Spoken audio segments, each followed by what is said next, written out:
الحمدللہ رب العالمین والصلاة علی خاتم النبیین والسلام علی سید المرسلین وعلی آلہ واصحابہ اجمعین ان الطیبین الطاہرین اما بعد اعوذ باللہ من الشیطان الرجیم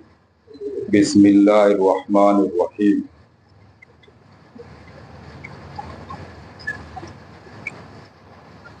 الف لام میم ذالک الکتاب لا ریب فیہ ھدی للمتقین وقال النبی صلی اللہ علیہ وسلم واللہ لا یؤمن حتی اکون لما جئت بہ صدق اللہ و صدق النبی رسولہ الکریم۔ محترم بزرگ و دوستو، سب سے پہلے تو یہ عرض کر دوں کہ بندے کا ارادہ کوئی بیان کرنے کا نہیں ہے، کیونکہ مجھے بھی نزلہ زکام کھانسی ہے۔ میں تو صرف حضرت سے کچھ ملاقات کرنی تھی پرسنلی، اس لیے آج حاضر ہو گیا تھا، لیکن حضرت کا حکم ہوا الامر فوق الادب کے تحت کچھ معروضات عرض کرنے کے لیے بیٹھ گیا ہوں۔ سب سے پہلے یہ عرض کر دوں کہ آپ اور ہم لوگ، یہ بہت بڑا اللہ کا فضل ہمارے اوپر، اس کا انعام اور اکرام ہے کہ اللہ نے باقاعدہ رمضان میں تراویحوں میں قرآن عظیم مکمل کرنے کی ہم جیسوں کو سعادت عطا فرمائی۔ اور سب سے بڑی خوبی کی بات یہ ہے کہ سعادت ہی عطا نہیں فرمائی، سعادت کے ساتھ ساتھ رمضان کی نعمتیں، رمضان کی برکتیں، اس کی عنایتیں، وہ سب کچھ اللہ نے ہمیں عطا فرمائی۔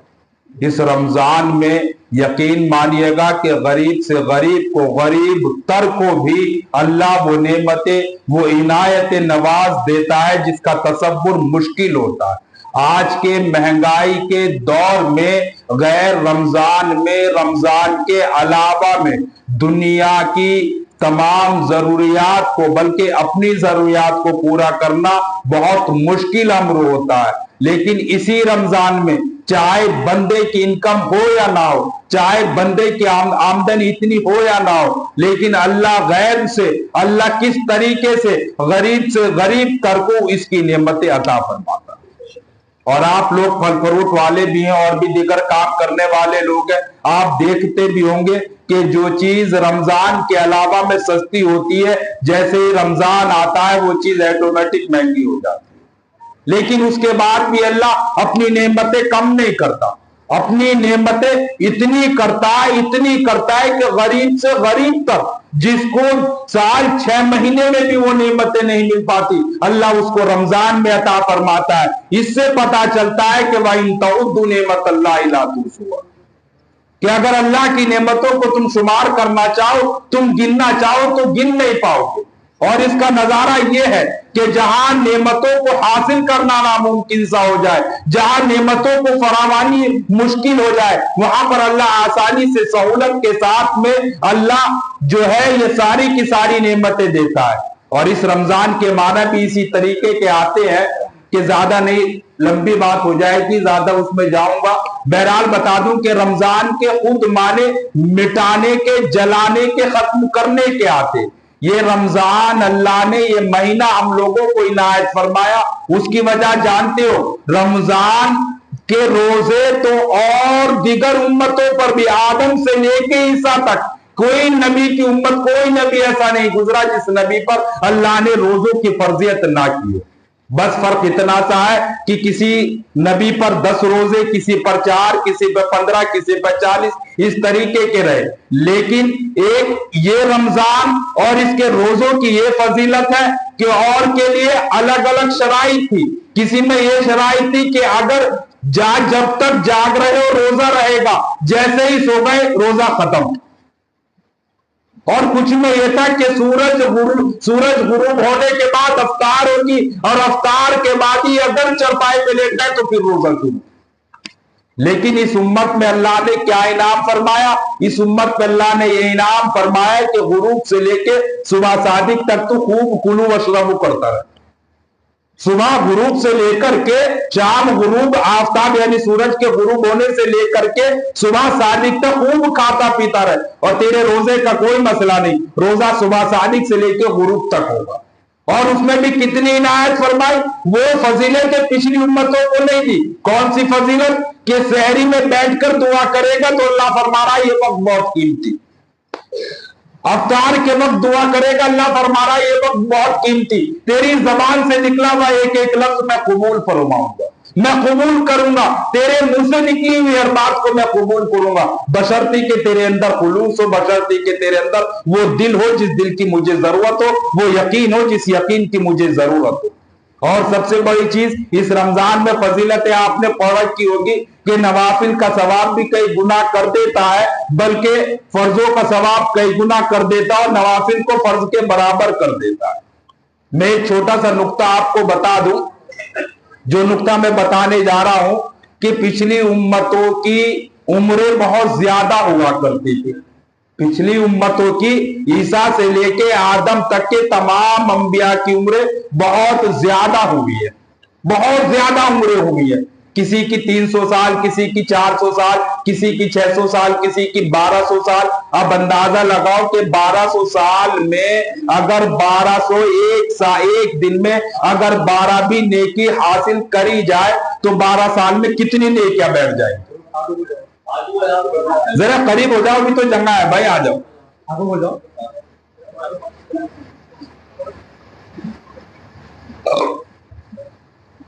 آپ اندازہ لگائیں کہ 1200 سال، 300 400 سال پچھلی نبیوں کی عمر تھے،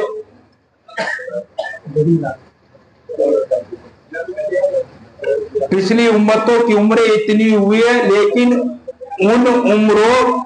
امتیوں کی عمروں کا حساب لگانا اور اس کی نیکیوں کا اندازہ کرنا کتنا مشکل ہے۔ آپ اندازہ لگائیں، اس امت کی عمریں حد سے حد 80 سال، اگر کوئی 100 سال کو عروج کر جائے، کوئی 100 سال کو حاصل کر لے تو بہت مشکل سا کام ہے،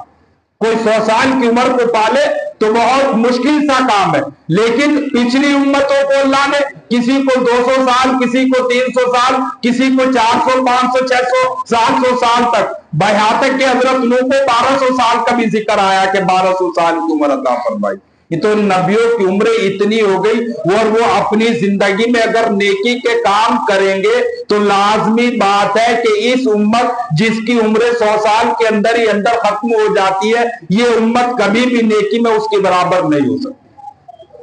کبھی بھی نہیں ہو سکتی۔ بھائی اس کی عمر تو آلریڈی 1000 سال اگر ہو رہی ہے، اور وہ روزانے کے 100 نیکی بھی اگر ایک دن میں کما رہے تو اندازہ لگائے 100 سال میں کتنی کما لیں گے، ٹھیک ہے؟ اور وہ تو پھر بھی 1000 سال کی عمر ہو رہی تو اور یہ امت جو ہے خود خیر الامہ ہے، یہ امت خود تمام امتوں کی سردار ہے، اور اس کا نبی بھی، اس امت کا نبی بھی افضل البشر نہیں، امام الانبیاء والمرسلین ہے۔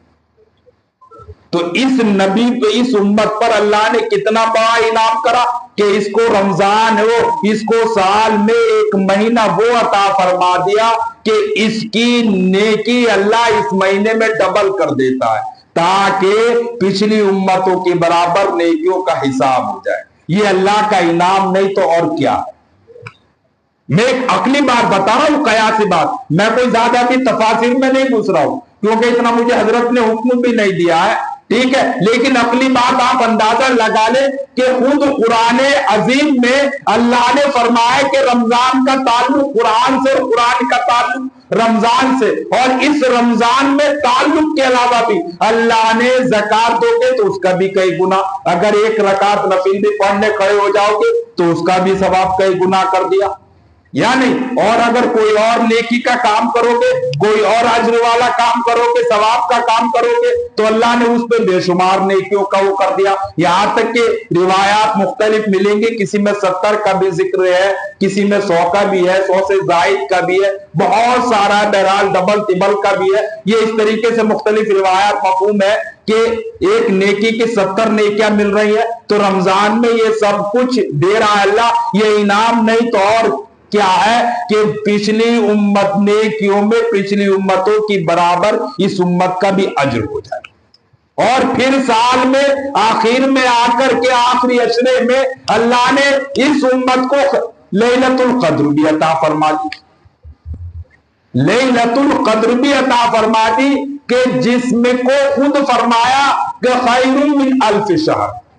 1000 سے برابر، 1000 کے برابر اللہ نے اس کے ثواب کو بیان فرمایا، اور 1000 کا حساب لگائے تو 83 سال بنتے ہیں۔ اندازہ لگائے کہ اگر بندے کی عمر جو ہے 40 سال ہوتی ہے اور 40 سال میں اس کے اوپر شریعت کا نفاذ 15 سال میں ہوتا ہے تو اس کو 25 سال تو بچ گئے، اور ہر سال وہ شب قدر کو حاصل کرنے والا بن جائے، ہر سال رمضان میں قیام اللیل کرنے والا بن جائے، تو آپ اندازہ لگائیں ہر سال 25 سال کو 83 سال سے لگا لو، 25 سال یہ 83 سال ایک سال میں ایک ہو جائیں گے، یعنی ہر سال کے 83 سال، تو کیا ان نبیوں کے برابر، ان پچھلی امتوں کے برابر تمہاری نیکیاں نہیں جائیں گی؟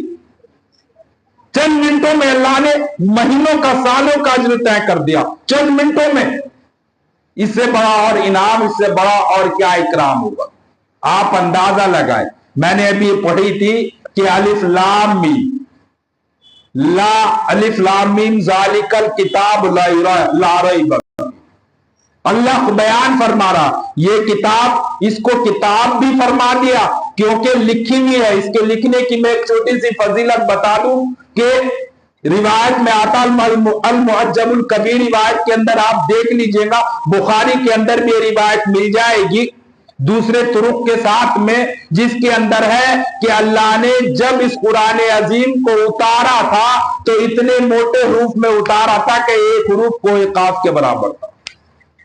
ایک حروف کوہ قاف کے برابر، اور جب اللہ نے اس کو باریکی سے لکھنے پر آیا تو پورے قرآن عظیم کو حضرت اسرافیل علیہ السلام کی پیشانی پر لکھ دیا،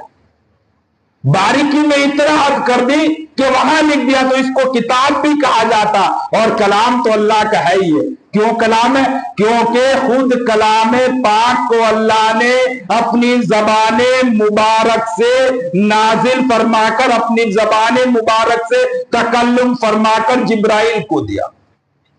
پھر یہ لوح محفوظ پہ آیا، لوح محفوظ سے یہ نازل ہوا، لوح محفوظ پر تنزیل ہوا، لوح محفوظ سے یہ نازل ہوا۔ میں ایک چھوٹی سی بات بتا دوں، اللہ نے اپنے پاس سے جب قرآن عظیم کو لوح محفوظ پر اتارا تو